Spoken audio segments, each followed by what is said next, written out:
La química es una ciencia fáctica y empírica. Empírica significa que es experimental y fáctica que se basa en los hechos de la realidad. Esta ciencia describe la materia y las propiedades de la misma, ya sean físicas o químicas, y estudia también los cambios físicos y químicos que ocurren en la materia y las variaciones de energía que acompañan a dichos procesos. Para poder explicar todo esto, la química utiliza modelos que le sirven entonces para explicar los fenómenos y también para hacer predicciones. Un ejemplo muy importante es tener un ejemplo típico, es ver, bueno, si uno tiene aspirina y azúcar, los dos son dos polvos blancos, por ejemplo, o en grajeas y en cubitos, ambos están formados por carbono, hidrógeno y oxígeno, pero tienen una estructura química totalmente diferente que explica por qué el azúcar es soluble en agua, por ejemplo, y la aspirina es totalmente insoluble. Entonces, es fundamental que uno sepa las características de la materia para poder comprender cómo se comporta. Bueno, eh, la materia entonces, ¿qué es? Es todo aquello que tiene masa y ocupa un lugar en el espacio. Entonces, tiene masa porque se la puede pesar en una balanza y ocupa un lugar en el espacio porque tiene un volumen. En el caso de ser una sustancia sólida o líquida, es fácil determinar su masa y volumen. Para el caso de un gas, cuesta más visualizarlo, porque bueno, uno tiene que ver, por ejemplo, un globo, en donde el espacio que ocupa ese globo no lo ocupa otra sustancia, pero la masa de ese globo es prácticamente despreciable, su masa, pero existe. Entonces, uno necesita saber, además de qué es materia, saber que la materia se presenta en tres estados de agregación diferentes: sólido, líquido y gaseoso.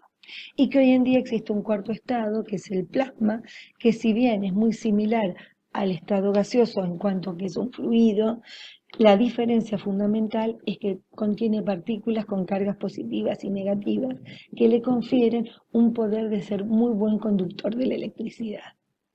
Bueno, como dije antes, la química utiliza modelos para explicar los fenómenos. Entonces, un modo de entender bien esto es mostrando cómo explica la teoría cinético-molecular, o sea, ese modelo, los estados de agregación y sus propiedades.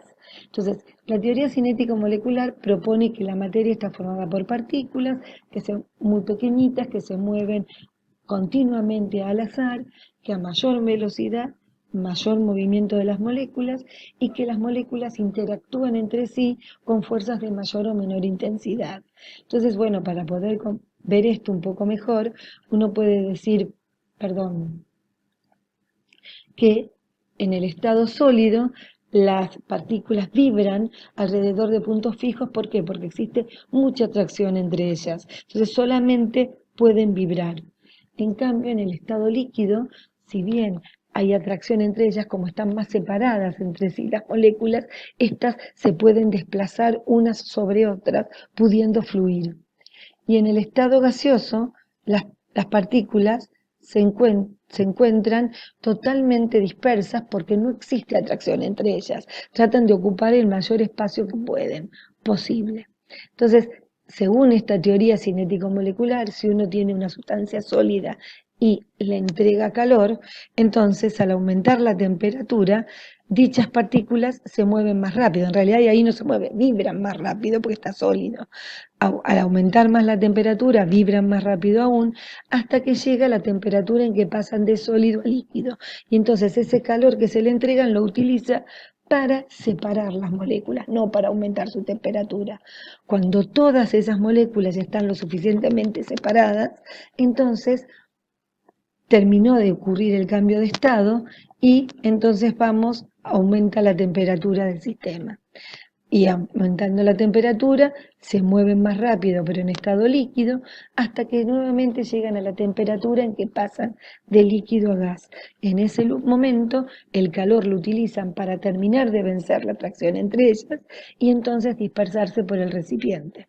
Esas, cuando ya están todas separadas totalmente, entonces si se les sigue entregando calor, el calor lo utilizan para moverse cada vez más rápido. Y así uno puede explicar la teoría cinético-molecular a través de este modelo. Otra cosa importante para ver a través de este modelo es, por ejemplo, en el caso de oxígeno, en el estado gaseoso, las partículas están muy juntas y en una forma determinada. En el caso del agua, al estar en el estado gaseoso también las moléculas de agua tienen una de oxígeno y dos de hidrógeno, el oxígeno es el aire, se dispersan por todos lados, en el estado líquido ocupan todo el recipiente que pueden, pero se atraen un poco entre sí, y en el estado sólido, a diferencia del otro, se encuentran más separadas. Es el único sustancia que en estado sólido es menos densa que en el estado líquido, y por lo tanto el agua en estado sólido flota, los hielos en el agua flotan. En cambio, si uno tiene una sustancia, otra diferente, en estado sólido, al colocarla en su propio líquido, se hunde porque es más densa. Bueno, era esto lo que quería mostrarles en cuanto a características que teníamos para poder plantear también. Bueno, entonces podemos explicar, como decíamos antes, todas las propiedades con esta teoría. O sea, decimos, no fluyen, ¿por qué? Porque hay tanta atracción entre las moléculas que no permiten que se desplacen de un lado al otro en el estado sólido. O porque en el estado líquido difunden, se mueven de un lado a otro, porque las moléculas se pueden desplazar. ¿Y por qué en el estado gaseoso son compresibles? ¿Qué quiere decir que sean compresibles? Que se pueden comprimir, que se pueden juntar las moléculas. Y bueno, eso puede ocurrir porque hay mucho espacio entre ellas. Bueno, como recién vimos que es materia, cuáles son los estados de agregación y sus propiedades, ahora decimos, bueno, esa materia tiene propiedades. ¿De qué tipo? Físicas y químicas. Las propiedades físicas son aquellas que al determinarse no se transforman en otra sustancia. Por ejemplo, el punto de fusión o el punto de ebullición. Y ahora conviene mirar nuevamente el ejemplo anterior. Si yo tengo acá hielo y le doy calor, el hielo se va aumentando su temperatura hasta que llega a la temperatura de cambio de estado. Mientras cambia de estado, no aumenta la temperatura, porque el calor se le da es para separar las moléculas. Cuando está todo líquido, aumenta su temperatura nuevamente hasta que llega a la temperatura en que pasa de líquido a sólido, a gaseoso. Y ahí nuevamente la temperatura se mantiene porque ocurre el cambio de estado y luego aumenta. Por lo tanto, esta temperatura en la que pasa de sólido a líquido se llama punto de fusión y esta temperatura se llama punto de solidificación, perdón, de ebullición. Estas dos temperaturas son características de cada elemento y dependen de cada elemento en particular. Por lo tanto, esas propiedades físicas, como el punto de fusión o el punto de ebullición, son a su vez propiedades intensivas, ¿sí? Porque no dependen de cuánto tengo, sino dependen de qué tengo. Puedo tener muy poquito hielo o mucho hielo, pero siempre va a fundir a 0 grados. O voy a tener 10 mililitros de agua o 100 mililitros de agua, pero va a hervir a 100 grados centígrados.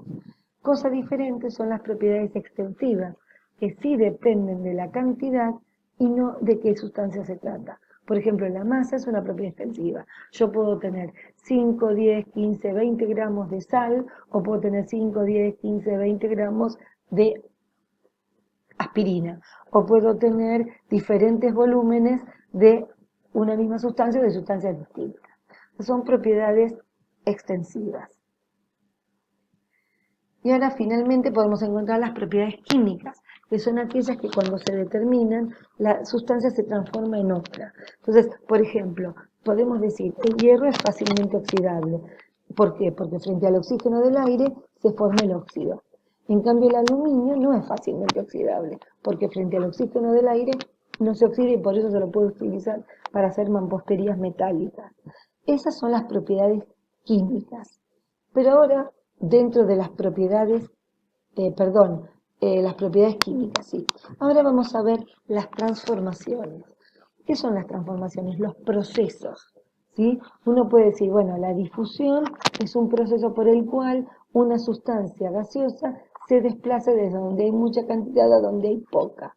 O podemos decir, la capilaridad es el proceso por el cual un líquido asciende por tubos muy finitos, ¿sí? Cosa que si los tubos son muy grandes, de boca muy ancha, no ocurre.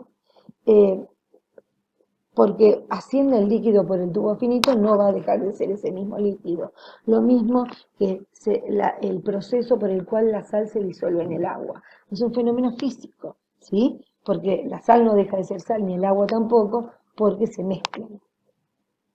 Ahora, como existen esos cambios, transformaciones físicas, hay ciertas transformaciones físicas muy importantes que son los cambios de estado. O sea, esos cambios de estado tienen nombre propio y me gustaría hacer una aclaración sobre la volatilización, que es el pasaje de sólido a gaseoso y que uno puede conocer sustancias que pasan directamente de sólido a gas, como la naftalina, que es la que se encuentra, por ejemplo, en los sacos cuando cambian la temporada del invierno, del verano al invierno y se les pone para que no haya polillas, uno ve que pone unas bolitas de naftalina, pero al terminar el periodo de invierno y de verano y sacar el saco, las bolitas son muy chiquititas y eso se debe a que pasó de sólido a gas y el gas ahora está impregnado en todo el saco.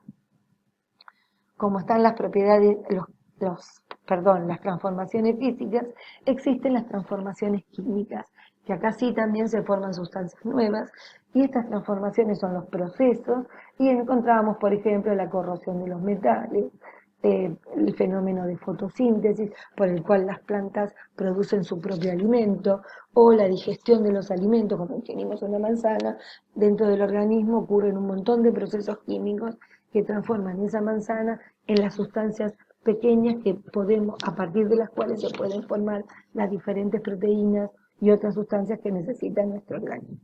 Como verán, con esto hemos barrido esta primera parte de introducción a la ciencia de química, en donde se puede ver todo esto representado en un cuadro, diciendo que la química, su objetivo es estudiar la materia, la energía asociada, y de la materia saber que tiene estados de agregación, que tienen, cuáles son, cómo se explican con el modelo cinético molecular, qué propiedades tienen, ya sean físicas o químicas, y si son extensivas o intensivas, y esa materia sufre transformaciones que pueden ser físicas o químicas, que conllevan un tipo de energía asociado a dichos procesos.